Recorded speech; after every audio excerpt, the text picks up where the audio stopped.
Bismillahirrahmanirrahim. Assalamualaikum warahmatullahi wabarakatuh. Selamat jumpa pada pembelajaran PAI dan Budi Pekerti untuk anak-anak ibu yang soleh-solehah bersama Ibu Jenab. Apa kabar anak-anak semuanya hari ini? Semoga kalian semua tetap sehat, semangat untuk mengikuti pembelajaran PAI secara daring ini. Di masa pandemi ini, Ibu akan selalu mengingatkan kepada kalian untuk selalu melaksanakan prokes. Apa itu prokes? Protokol kesehatan dengan melakukan 3M. 1. Mencuci tangan. 2. Memakai masker. 3. Menjaga jarak. Kali ini kita akan belajar akidah tentang beriman kepada qada dan qadar. Tapi sebelum kita memulai pembelajaran, yuk kita berdoa dulu agar kita semua diberi kemudahan, kelancaran, dan ridho Allah Subhanahu wa Ta'ala. Yuk kita berdoa bersama-sama ya nak.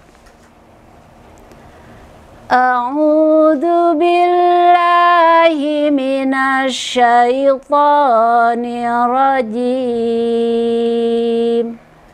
Bismillahirrahmanirrahim.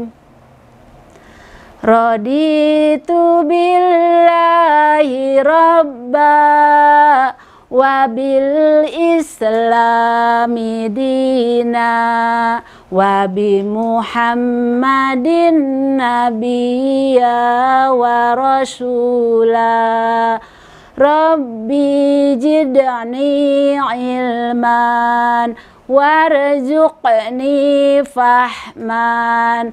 Amin ya Allah ya Rabbal Alamin. Mudah-mudahan Allah mengabulkan semua permohonan kita. Sebelum membahas materi tentang beriman kepada qada dan qadar, masih ingatkah kalian dengan rukun iman? Pelajaran di kelas bawah ya. Rukun iman itu ada 6. Yuk, supaya kalian tidak lupa kita nyanyi sama-sama ya sama ibu ya. Ingat ya, lagunya kalian pasti akan tahu ini lagu asal daerah mana nih. 1, 2, 3. Rukun-rukun iman, imannya ada 6. Iman pada Allah, malaikat dan kitab. 4 pada Rasul, 5 hari kiamat. 6 beriman pada qada dan qadar. 6 beriman pada qada dan qadar. Rukun-rukun iman, imannya ada 6. Iman pada Allah, malaikat dan kitab. 4 pada Rasul, 5 hari kiamat. 6 beriman pada qada dan qadar. 6 beriman pada qada dan qadar. Nah, ingat ya. Yang keenam itu adalah iman kepada qada dan qadar seperti yang sekarang kalian akan belajar, yaitu beriman kepada qada dan qadar. Anak-anak yang soleh-solehah, yuk kita pelajari lebih luas lagi tentang qada dan qadar. Anak-anak yang soleh-solehah, yuk kita belajar qada dan qadar. Sebelumnya, ibu akan menyampaikan tujuan pembelajaran.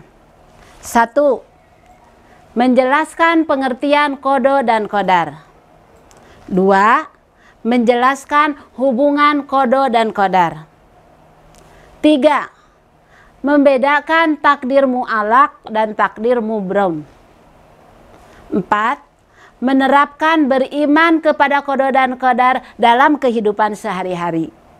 Yang kelima, menyebutkan hikmah beriman kepada qada dan qadar. Ananda semua, mari kita pelajari lebih lanjut tentang qada dan qadar. Pengertian qada dan qadar. Satu, pengertian qada ya nak ya. Menurut bahasa, qada adalah keputusan atau ketetapan. Menurut istilah, qada adalah keputusan atau ketetapan Allah terhadap semua makhluknya yang telah ditetapkan sejak zaman ajali. Zaman sebelum terjadinya sesuatu, semua yang terjadi pada makhluknya termasuk manusia. Pengertian qadar. Menurut bahasa, qadar adalah ukuran atau ketentuan. Kalau menurut istilah, qadar adalah ukuran atau ketentuan Allah yang telah ditetapkan terjadi terhadap semua makhluknya. Sebagaimana Allah berfirman dalam Quran surat Al-Qamar ayat 49. A'udzu billahi minasyaitonir rajim. Inna kulla syai'in khalaqnahu biqadar. Artinya, sesungguhnya kami menciptakan segala sesuatu menurut ukuran. Ananda semuanya, hubungan antara qada dan qadar. Manusia tidak ada yang mengetahui qada dan qadar atas dirinya. Makanya qada dan qadar itu disebut takdir. Namun takdir itu ada kalanya yang baik, ada kalanya yang buruk. Sebenarnya semua takdir itu baik. Namun kita kadang-kadang menganggap ada yang buruk. Oleh karena itu, kita sebagai seorang muslim harus yakin apapun yang ditakdirkan Allah pasti terdapat hikmahnya dan terbaik untuk kita. Seperti halnya sekarang, negara kita sedang diberi wabah COVID. Ada yang kena COVID meninggal. Tapi ada juga yang kena COVID, alhamdulillah sehat kembali. Itu semuanya takdir Allah. Ananda yang super hebat. Ada dua takdir yang terjadi pada manusia. Satu, takdir mubrom. Dua, takdir mu'alaq. Pengertian takdir mubrom adalah ketentuan dari Allah Subhanahu wa Ta'ala yang tidak dapat dirubah oleh manusia. Contohnya, jenis kelamin bayi yang dilahirkan, kematian seseorang. Ini semua sudah ketentuan Allah. Manusia tidak bisa merubahnya. Saya lahirnya laki-laki, tidak mungkin. Ibunya berubah, mau perempuan. Ya nak ya. Itu namanya takdir mubrom. Begitu juga dengan kematian. Tidak mungkin minta ditunda. Nah, itulah contoh takdir mubrom. Anak-anakku sekalian, contoh takdir mu'alaq. Ketentuan Allah Subhanahu wa Ta'ala yang dapat dirubah oleh manusia karena usaha atau ikhtiar dan berdoa. Sebagaimana firman Allah dalam Quran surat An-Najm ayat 39. A'udzu billahi minasyaitonir rajim. Wa alaysa lil insani illa ma sa'a. Artinya, dan bahwasanya seorang manusia tiada memperoleh selain apa yang diusahakannya. Contohnya, takdir mu'alaq. Orang yang malas belajar bisa jadi pandai kalau rajin belajar.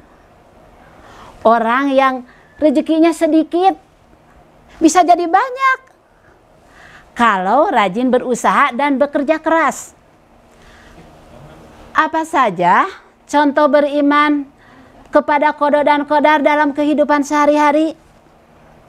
Satu, rajin beribadah kepada Allah Subhanahu wa Ta'ala. Dua, belajar dan bekerja dengan penuh hati, tidak terpaksa. Tiga, menerima ketetapan Allah dengan lapang dada. Empat, belajar dengan sungguh-sungguh agar menjadi pandai. Yang kelima, selalu meningkatkan potensi diri. Anda yang ibu banggakan, tadi kalian telah tahu pengertian qada dan qadar, kemudian beriman kepada qada dan qadar dalam kehidupan sehari-hari. Sekarang kita harus tahu hikmah beriman kepada qada dan qadar. Pertama, sungguh-sungguh berusaha dalam kehidupan. Dalam menghadapi hidup kita harus berusaha sekuat tenaga untuk mencapai apa yang dicita-citakan. Suatu kenikmatan dari Allah tidak datang begitu saja tanpa ada usaha. Artinya segala keinginan kita bisa tercapai bila kita mau berusaha. Hikmah yang kedua, sabar menghadapi cobaan. Sebelum kita mendapat sesuatu yang dicita-citakan, pasti akan banyak cobaan dan rintangan yang kita lalui. Semakin tinggi derajat seorang, semakin tinggi pula ujian dan cobaan yang Allah berikan kepada kita. Dengan beriman kepada qada dan qadar, kita akan sabar dan tabah menerima cobaan dan ujian yang datang dari Allah Subhanahu wa Ta'ala. Hikmah yang ketiga, senantiasa selalu berserah diri dan tawakal. Tawakal adalah berserah diri kepada Allah Subhanahu wa Ta'ala setelah berusaha dan berdoa. Tawakal berarti pasrah kepada Allah ya nak ya, setelah berusaha secara maksimal serta menyerahkan semuanya hasilnya kepada Allah. Contohnya, seseorang pelajar nih ingin berprestasi, ingin jadi juara, bukan berpangku tangan saja, tetapi harus belajar dengan maksimal. Setelah itu baru berdoa dan berserah diri kepada Allah Subhanahu wa Ta'ala. Coba Ananda diskusikan bersama bunda-bundanya di rumah. Ujian dan cobaan yang telah menimpa Ananda.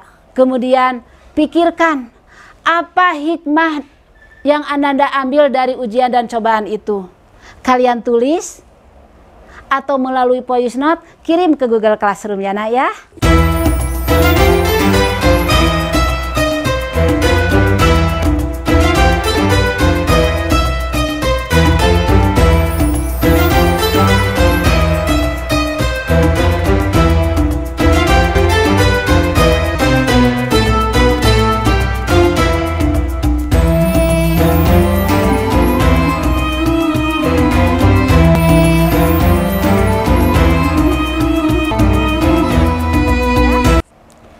Sekian materi dari Ibu tentang beriman kepada qada dan qadar. Mohon maaf atas kekurangannya, mudah-mudahan ada manfaatnya. Yang benar datangnya dari Allah, yang salah dari Ibu sendiri. Nasrum minallah wa fathun qarib wa basyiril mu'minin. Wassalamualaikum warahmatullahi wabarakatuh.